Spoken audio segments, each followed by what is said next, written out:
nderuar dhe të respektuar vëllezër besimtar, është detyrë e secilit njeri në përgjithësi dhe besimtarit në veçanti që në jetën e kësaj bote të bën përpjekje maksimale me bë vepra të mira, sado që ato të janë të vogla.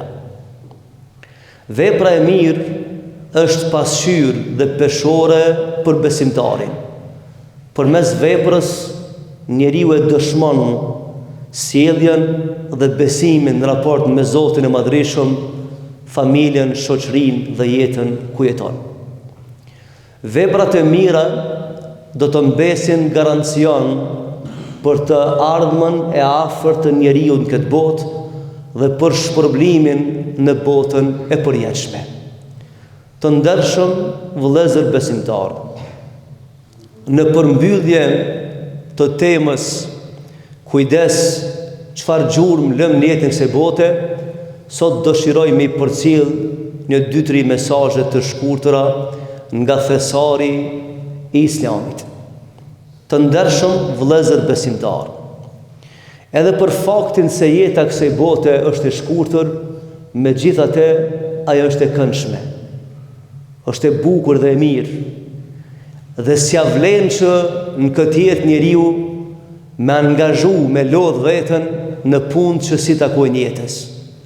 Por ky njeri duhet ta shfrytëzon këtë afat të shkurtër për të lënë gjurmë pozitive në trajektorin e jetës së tij.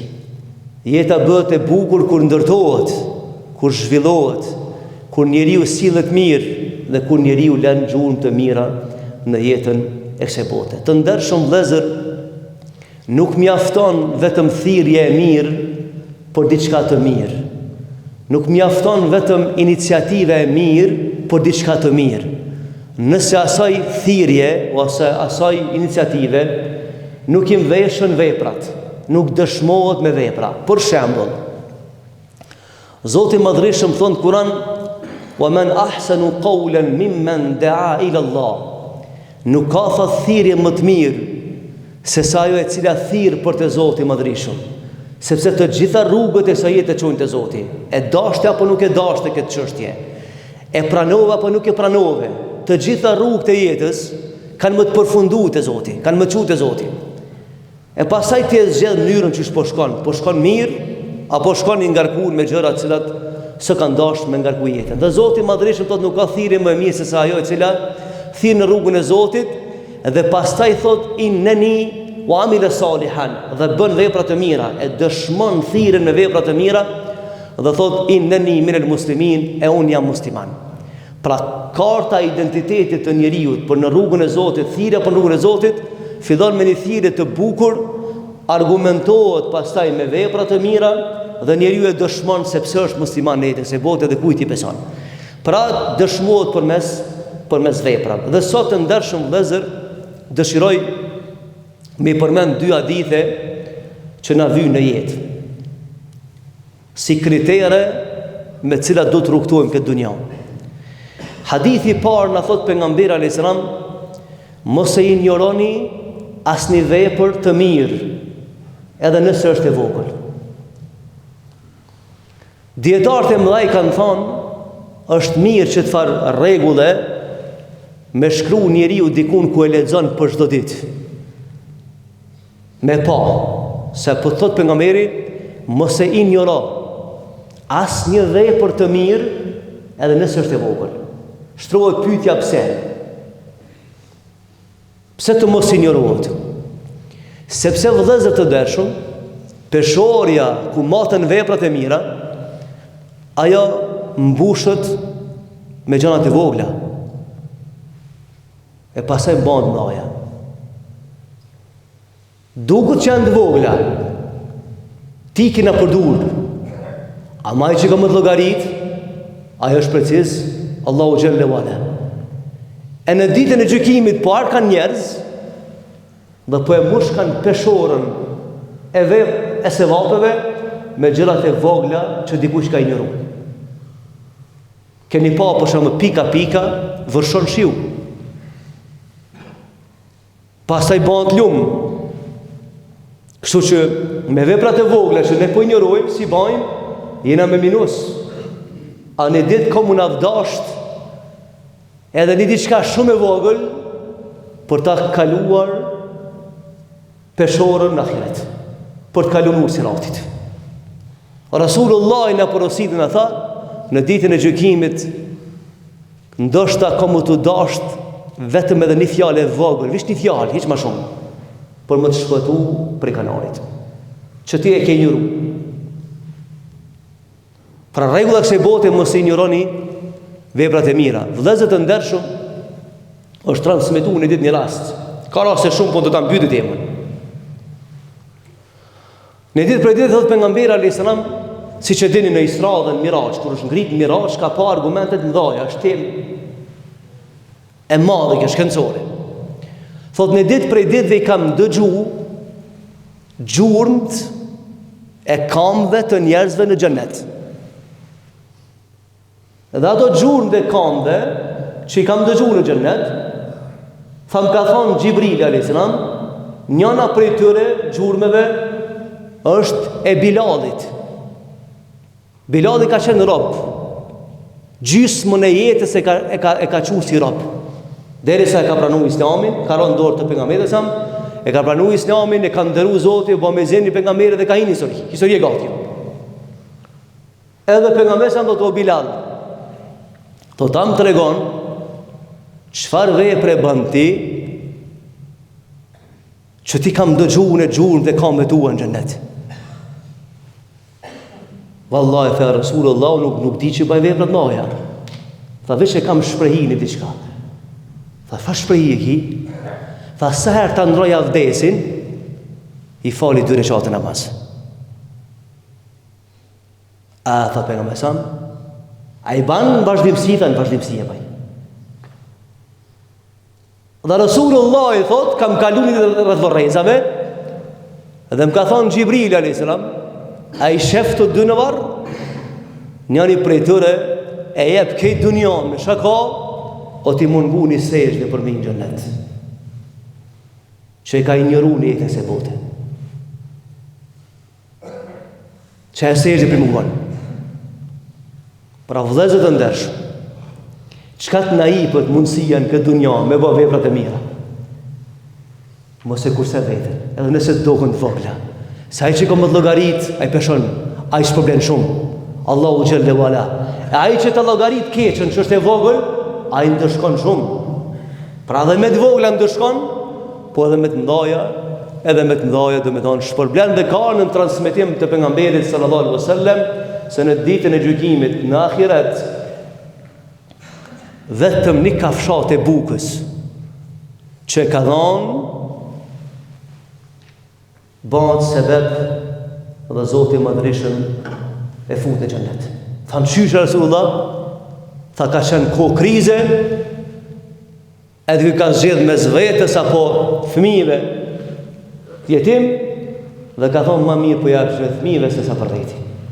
Dhe Rabbul Alamin ja ka mojt men këtë mijë dhe ka thonë ta shkua po më shpërbi vëllezër, o te me gjanë që Allahu xhallahu ala nuk e do të keqën, po e kalon këtë dunja me sprovu njërin. A mendon që Allah e s'në nal keqën apo? E dini që me dar Zoti i Madhreshëm nëse ku çomi mëngjes kjo botë me ka e tjetër. E dini që toka dhe qejt me shka ka që se dinjeri. Miliarda distancë. Kur të vinë në ahiret, tha Allahu xhallahu ala, peshojnë vetëm sa krajmi të kojës. Allahu nuk e don të keqen, po e ka lënë me sprovu njërin.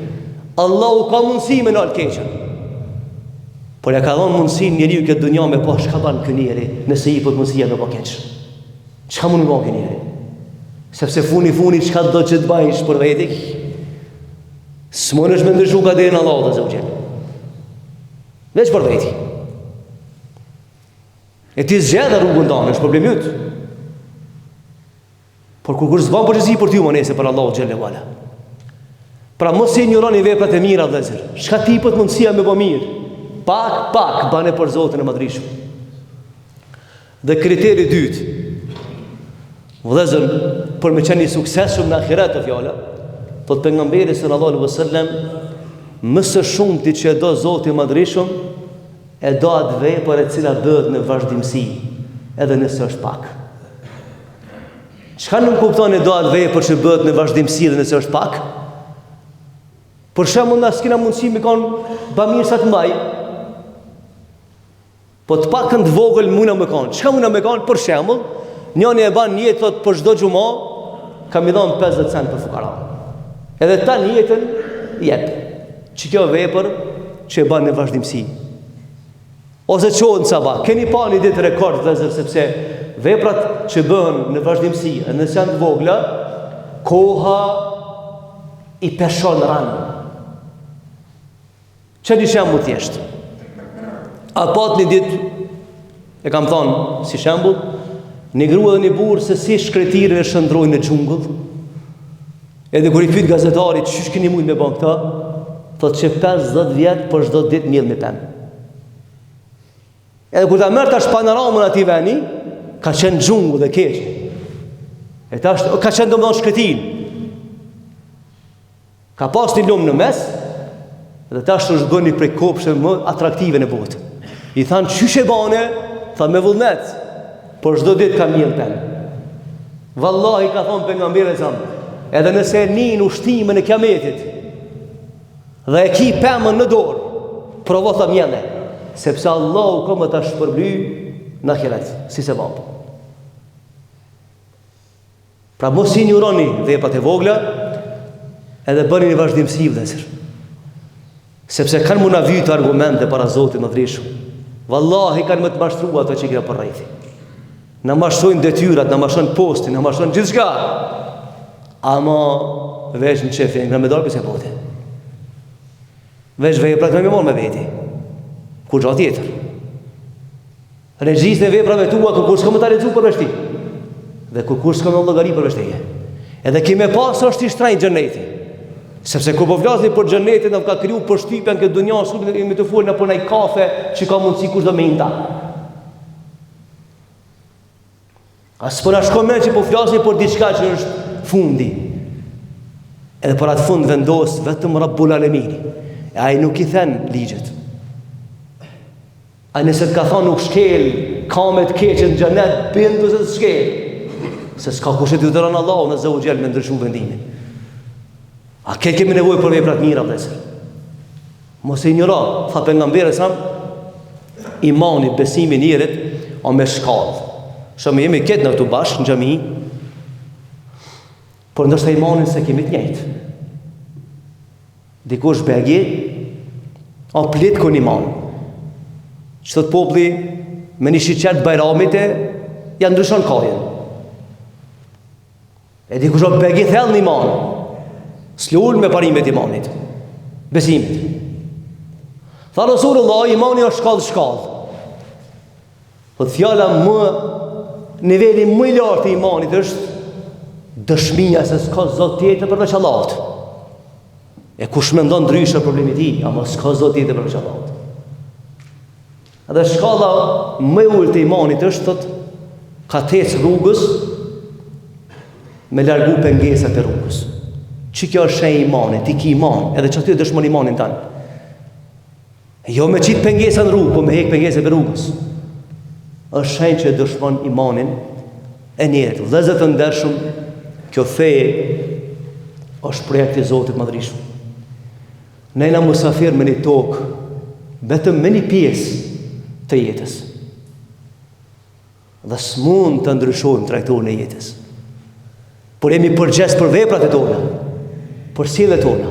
Dhe të lumt ata të cilët këtë dunja i qëndrojnë besnik Zotit Madhrishëm, bëjnë përpjekje maksimale që të bëjnë veprat e mira, të lënë gjurmë pozitive në këtë jetë dhe të shkojnë te Zoti Madhrishëm kur t'i vjen momenti me një bagazh të veprave të mira dhe të bëhen bibanove të xhennetit. Tu pe përfundoj për shkak të kohës dhe me lenin Allahu Azza wa Jall në xumën e ardhshme me diskutu për tema tjera. Walhamdulillahi Rabbil Alamin. El-Fatiha.